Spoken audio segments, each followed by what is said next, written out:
नमस्कार, बुलेटिन में आपका स्वागत है। मैं हूं आपके साथ लक्ष्मी। बुलेटिन की शुरुआत करेंगे, रुक कर लेते हैं खबरों की।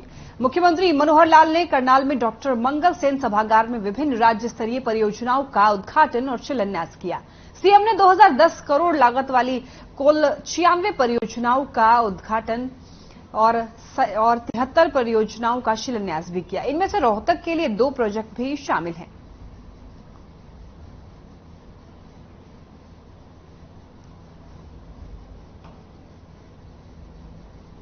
सीएम ने करनाल को सौगात दी है। 2010 करोड़ रुपए की परियोजनाओं की सौगात दी। 169 परियोजनाओं का उद्घाटन और शिलान्यास किया।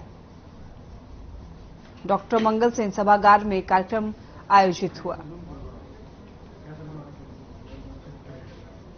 सीएम मनोहर लाल ने प्रदेश को सौगात दी। 2010 करोड़ रुपए की परियोजनाओं की सौगात दी। 169 परियोजनाओं का उद्घाटन और शिलान्यास किया।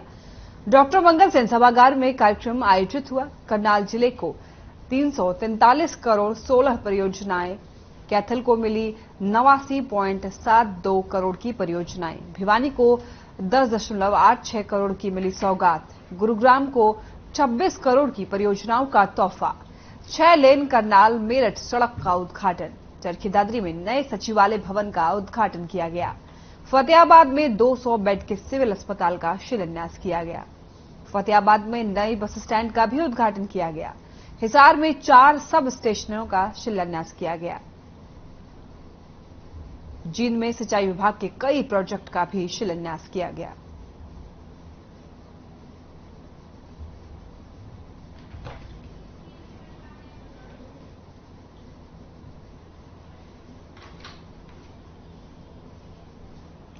सीएम ने करनाल को सौगात दी। 766 योजनाओं का शिलान्यास और उद्घाटन किया जा चुका है। हर घर नल जल योजना पर काम जारी है। शहरी ग्रामीण क्षेत्रों में पानी पहुंचाने का भी लक्ष्य है। 80% गांव में बिजली पहुंच रही है। जगमग योजना के तहत बिजली पहुंचाया जा रहा है। इंफ्रास्ट्रक्चर जितना मजबूत हो, अर्थव्यवस्था भी उतनी ही मजबूत होगी, ऐसे सीएम ने कहा है। इंफ्रास्ट्रक्चर कोविड के चलते विकास के कार्य रुक गए थे, लेकिन कोरोना के बाद 10 प्रगति रैलियां की गई। उद्घाटन शिलान्यास का ये 5वां कार्यक्रम था। अब तक 766 परियोजनाओं का उद्घाटन किया गया है। हर जिले में मेडिकल कॉलेज पर काम किया जा रहा है। डॉक्टर की कमी को पूरा किया जा रहा है। 8 सालों में 72 कॉलेज खोले गए हैं। ग्रामीण इलाकों में भी 100 बेड के अस्पतालों को मंजूरी मिल गई है। शिक्षक दिवस पर गुरुजनों का 766 योजनाओं का शिलान्यास और उद्घाटन किया जा चुका है। हर घर नल जल योजना पर काम जारी है। शहरी ग्रामीण क्षेत्रों में पानी पहुंचाने का काम किया जा रहा है। 80% गांव में बिजली पहुंचाने का काम किया जा रहा है। जगमग योजना के तहत बिजली हर घर में पहुंचाया जा रहा है।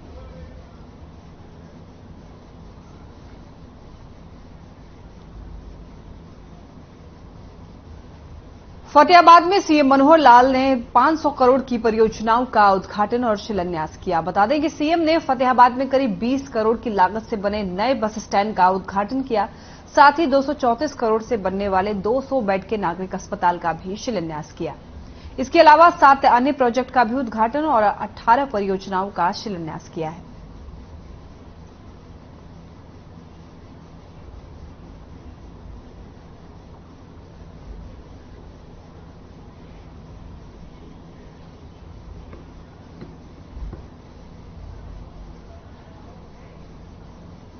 करनाल में आयोजित कार्यक्रम में मुख्यमंत्री मनोहर लाल ने प्रदेश को 2000 करोड़ रुपए से भी ज्यादा की परियोजनाओं की सौगात दी है। मुख्यमंत्री मनोहर लाल ने चरखी दादरी में 72 करोड़ रुपए की लागत से बनने वाले लघु सचिवालय का वीडियो कॉन्फ्रेंस में भी शिलान्यास किया। चरखी दादरी में शिलान्यास कार्यक्रम में दादरी विधायक सोमवीर सांगवान और बाढ़रा विधायक नैना चौटाला मौजूद रहे। इस अवसर पर दादरी विधायक सोमवीर सांगवान ने बताया है कि मुख्यमंत्री मनोहर लाल ने प्रदेश के विकास के लिए 2000 करोड़ से भी ज्यादा की विकास परियोजनाओं की सौगात दी है, जिसमें कुछ परियोजनाओं की आधारशिला रखी गई है और कुछ विकास परियोजनाओं का उद्घाटन भी किया गया है, जो कि प्रदेश के विकास में मील का पत्थर साबित होगी। बता दें कि विधायिका नैना चौटाला ने बताया है कि दादरी जिले में बनने वाला लघु सचिवालय परिसर अपने आप में ही ऐतिहासिक होगा, जिसको कि ग्रीन बिल्डिंग के नाम से भी जाना जाएगा। विधायिका नैना चौटाला ने बताया है कि दादरी के नए लघु सचिवालय परिसर बनने पर दादरी के लोगों को बेहतर सेवाओं के साथ साथ भीड़भाड़ से भी निजात मिलेगी। साथ ही ये भी कहा है कि सरकार की ओर से सभी वर्गों के ऊपर ध्यान दिया जा रहा है और सभी वर्गों को ध्यान में रखते हुए अनेक जन कल्याणकारी योजनाएं चलाई जा रही हैं, जिसका सभी वर्गों को फायदा मिल रहा है।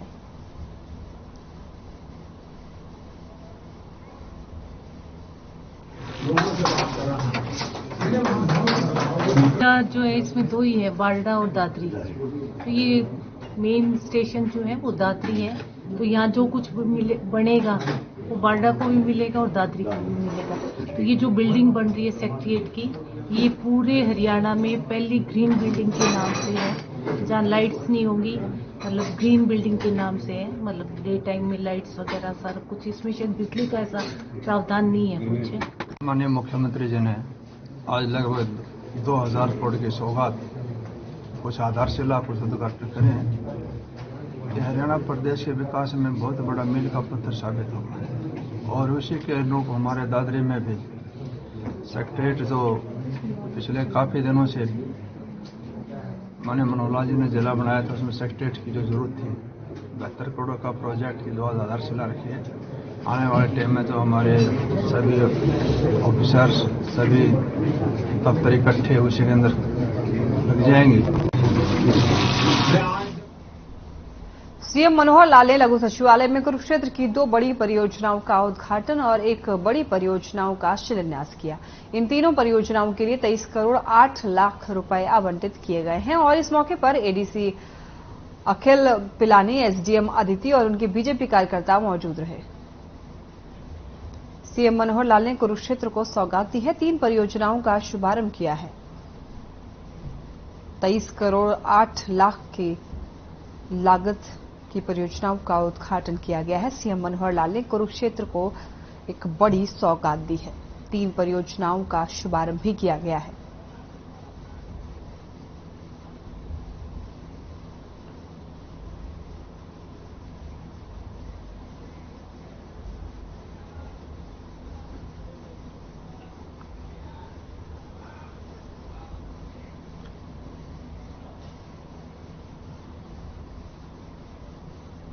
फरीदाबाद के सेक्टर 12 के लघु सचिवालय में हरियाणा के उप मुख्यमंत्री दुष्यंत चौटाला पहुंचे और हरियाणा में मुख्यमंत्री मनोहर लाल के 2000 करोड़ रुपए के विकास कार्यों का शिलान्यास और उद्घाटन किया गया, जिनमें से फरीदाबाद में लगभग 300 करोड़ रुपए के विकास कार्य कराए गए। हरियाणा में उप मुख्यमंत्री दुष्यंत चौटाला ने कांग्रेस पर तंज कसा और कहा कि कांग्रेस पहले अपना पार्टी का हल्ला तो मिटा लें, इसके बाद जनता में जाने की सोचें। गुलाम नबी आजाद ने कांग्रेस छोड़ दिया और इसे लगता है कि कांग्रेस में हल्ला ज्यादा है और जनता के बीच में कम काम है। उप मुख्यमंत्री दुष्यंत चौटाला ने कहा है कि उत्तर प्रदेश और फरीदाबाद की कनेक्टिविटी अच्छी हो, इसे लेकर रोड का शिलान्यास किया गया। जेवर एयरपोर्ट की कनेक्टिविटी फरीदाबाद के थ्रू दिल्ली तक होगी और प्रदेश में लगातार विकास कार्य किए जा रहे हैं।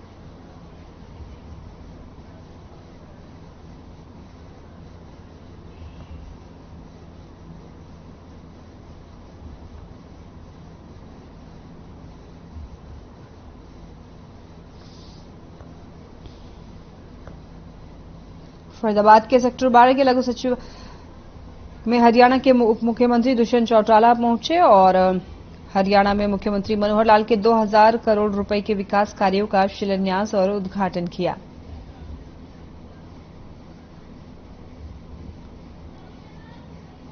बता दें कि फरीदाबाद में लगभग 300 करोड़ रुपए के विकास कार्य कराए गए। हरियाणा के उप मुख्यमंत्री दुष्यंत चौटाला ने कांग्रेस पर तंज कसा और कहा कि कांग्रेस पहले अपना पार्टी का हल्ला तो मिटा लें और इसके बाद जनता में जाने की सोचें।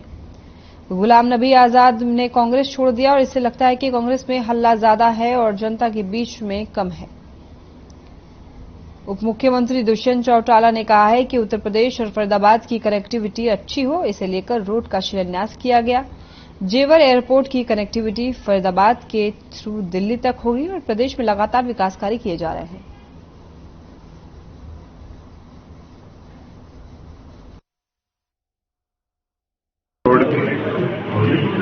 अनेक डिपार्टमेंट्स के प्रोजेक्ट्स फरीदाबाद में इनॉग्रेट हुए, लगभग 2000 करोड़ के पूरे प्रदेश में 22 के 22 जिलों के अंदर इनॉग्रेट हुए। और जो सरकार का प्रयास है डेवलपमेंट को एक नई प्रगति देना, उसके ऊपर हमारा लक्ष्य है मजीद। झज्जर में बीजेपी सांसद डॉक्टर अरविंद शर्मा ने विभिन्न विकास परियोजनाओं का उद्घाटन किया। बताया ये जा रहा है कि झज्जर में करीब 48 करोड़ रुपए की परियोजनाओं का शिलान्यास किया गया। आपको बताएं, जहां पर सांसद अरविंद शर्मा ने लघु सचिवालय परिसर में हुए कार्यक्रम में सभी परियोजनाओं का उद्घाटन किया और साथ ही इस अवसर पर उन्होंने ये कहा है कि प्रधानमंत्री नरेंद्र मोदी और सीएम मनोहर लाल के नेतृत्व में बीजेपी चौमुखी विकास कर रही है और लोगों को किसी प्रकार की परेशानियों का सामना न करना पड़े, इसके लिए भी बीजेपी का कृत संकल्प है। और इसके अलावा भी ये भी कहा है कि आने वाले समय में जनता एक बार फिर से बीजेपी को शानदार जीत दिलाकर सत्ता में भेजेगी।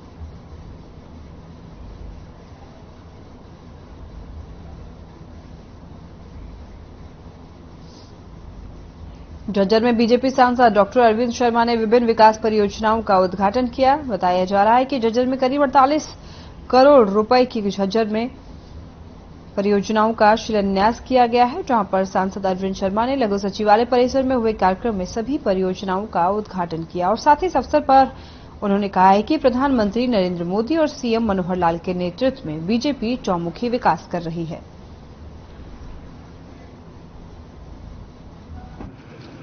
मुख्यमंत्री जी ने भी कहा है कि पहले भ्रष्टाचार बहुत पहले से बहुत जड़ें जमाए हुए हैं, बहुत गहराई से, लेकिन भारतीय जनता पार्टी की सरकार में इस पर एक लगाम लगी है, चेक लगा है और बहुत सारे सिस्टम में काफी दोषियों को जो है, काफी जो लोगों को, अफसरों को भी और आम लोगों को भी इसमें पकड़ा भी गया है और उनकी कानूनी कार्रवाई भी शुरू हुई है, चली है और सजाएं भी हुई है।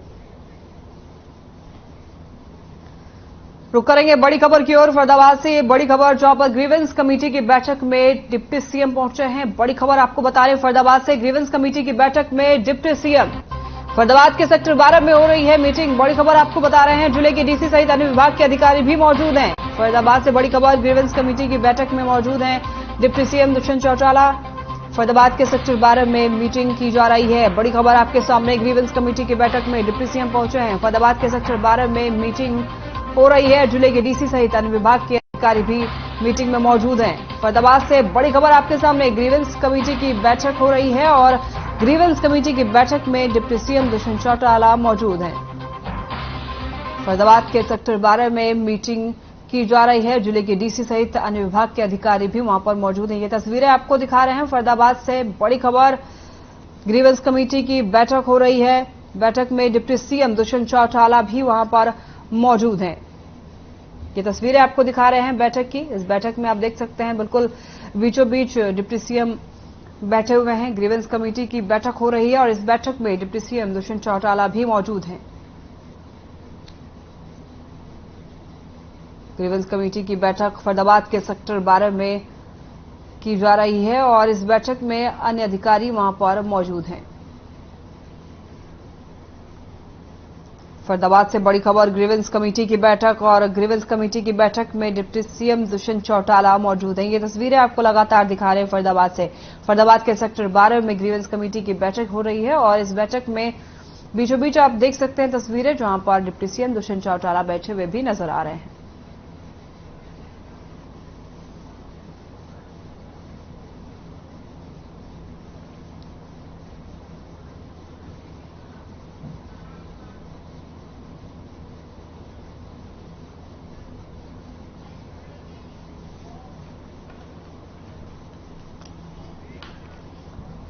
रुक करेंगे बड़ी खबर की ओर। दिल्ली से बड़ी खबर आ रही है इस वक्त की, जहां पर बीजेपी अध्यक्ष जेपी नड्डा सांसदों के साथ बैठक करेंगे। बीजेपी के सभी लोकसभा राज्यसभा सांसदों के साथ बैठक करने वाले हैं। प्रधानमंत्री मोदी के जन्मदिन की तैयारियों को लेकर बैठक की जा रही है। बीजेपी अध्यक्ष जेपी नड्डा आज वर्चुअल मीटिंग करेंगे। आज शाम 4 बजे सांसदों से मीटिंग करेंगे। बड़ी खबर आपके सामने, दिल्ली से बीजेपी अध्यक्ष जेपी नड्डा सांसदों के साथ बैठक करेंगे। बीजेपी के सभी लोकसभा राज्यसभा सांसदों के साथ बैठक की जाएगी। प्रधानमंत्री मोदी के जन्मदिन की तैयारियों को लेकर यह बैठक की जाएगी। बीजेपी अध्यक्ष जेपी नड्डा वर्चुअली मीटिंग करने वाले हैं। दिल्ली से बड़ी खबर, बीजेपी अध्यक्ष जेपी नड्डा सांसदों के साथ बैठक करेंगे। बीजेपी के सभी लोकसभा राज्यसभा सांसदों के साथ बैठक करने वाले हैं और पीएम मोदी की जन्मदिन को लेकर के बैठक की जाएगी। वर्चुअली जुड़ेंगे और आज शाम 4 बजे जेपी नड्डा बैठक करने वाले हैं। सभी सांसदों के साथ, सभी लोकसभा राज्यसभा सांसदों के साथ बैठक करने वाले हैं। पीएम मोदी के जन्मदिन की तैयारियों को लेकर बैठक की जाएगी।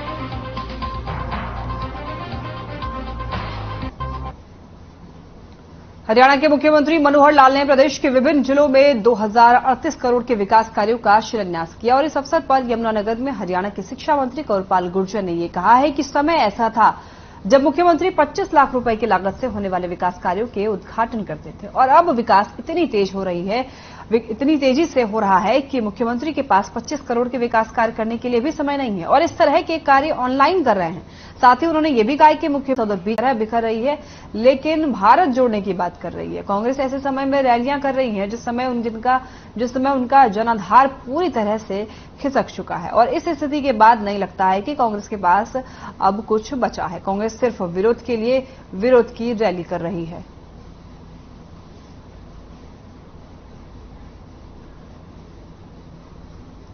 मैं सभी कार्यकर्ताओं का, जिला अध्यक्ष जी का और उनके साथ में पूरी टीम का आभार व्यक्त करती हूँ। आज पहली बार मेरा रेवाड़ी से गुजरना हो रहा है और अपने गांव धावलावास में भंडारे का आयोजन है, वहां पर जा रही हूँ। तो स्वाभाविक है कि जिले के कार्यालय में आना मेरा दायित्व भी है और कार्यकर्ताओं का जो उत्साह और मन है उसके लिए मैं उनकी आभारी हूँ।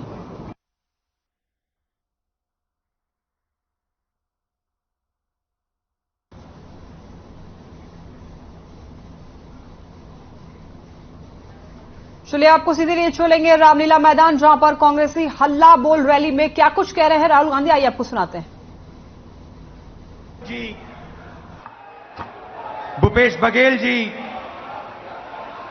पवन Kumar Bansal ji, Adhir Ranjan Chaudhary ji, Shakti Singh Gohil ji, Anil Chaudhary ji, CWC members, PCC president, CLP leaders, senior नेता और हमारी पार्टी के प्यारे कार्यकर्ता भाई और बहनों, आप सबका यहां बहुत बहुत स्वागत, नमस्कार।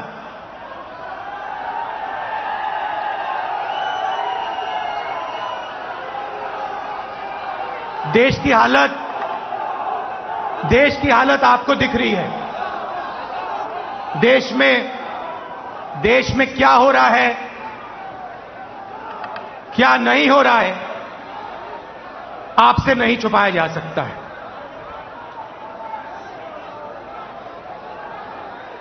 और जब से बीजेपी की सरकार आई है तब से देश में नफरत और क्रोध बढ़ता जा रहा है। सही है? आपको लग रहा है कि नफरत और क्रोध देश में बढ़ता ही जा रहा है। सही है ना?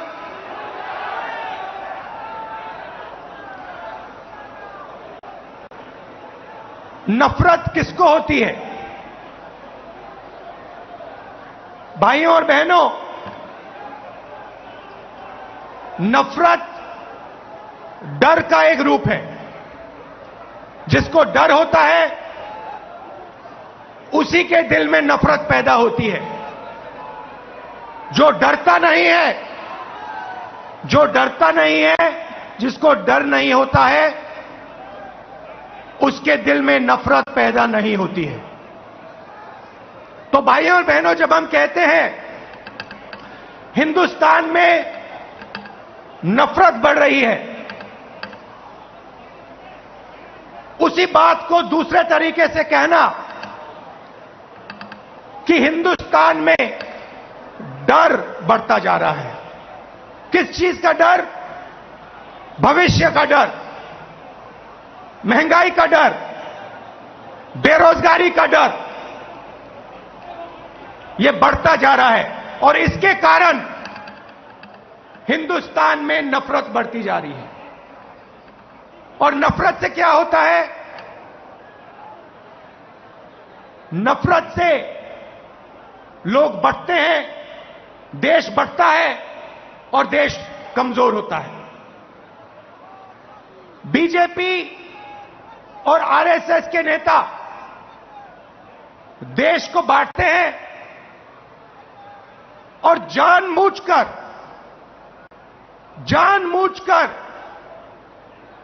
देश में भय पैदा करते हैं, लोगों को डराते हैं और नफरत पैदा करते हैं। अब सवाल उठता है, ये किसके लिए करते हैं और क्यों करते हैं? फायदा इस डर का, इस नफरत का फायदा किसको मिल रहा है? भाई और बहनों, क्या इस डर का फायदा, नफरत का फायदा हिंदुस्तान के गरीब आदमी को मिल रहा है?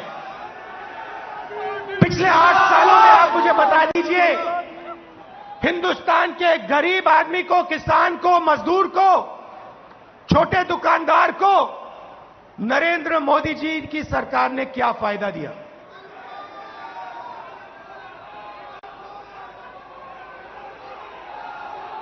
पूरा का पूरा फायदा,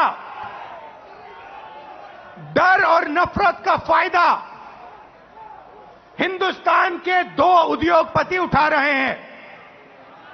आप बाकी उद्योगपतियों से भी पूछ लो, वो भी आपको बताएंगे कि पिछले 8 साल में हमारा कोई फायदा नहीं हुआ, सिर्फ 2 व्यक्तियों का फायदा हुआ है।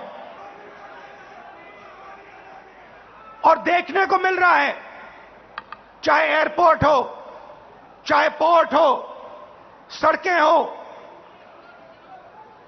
सब कुछ, सेलफोन, तेल, सब कुछ इन्हीं 2 व्यक्तियों के हाथ में जा रहा है। मीडिया देश को डराती है, नफरत पैदा होता है और फिर पूरा का पूरा फायदा बीजेपी 2 लोगों को दे रही है। अब देखिए, नरेंद्र मोदी जी ने नोटबंदी की। नोटबंदी से गरीबों का फायदा हुआ? गरीबों के जेब से पैसा निकाला, गरीबों को कहा काले धन के खिलाफ लड़ाई है, और फिर कुछ ही महीनों बाद आपने देखा। चलिए, फिलहाल के लिए बुलेटिन में बस इतना ही। आप देखते रहें हर खबर। नमस्कार।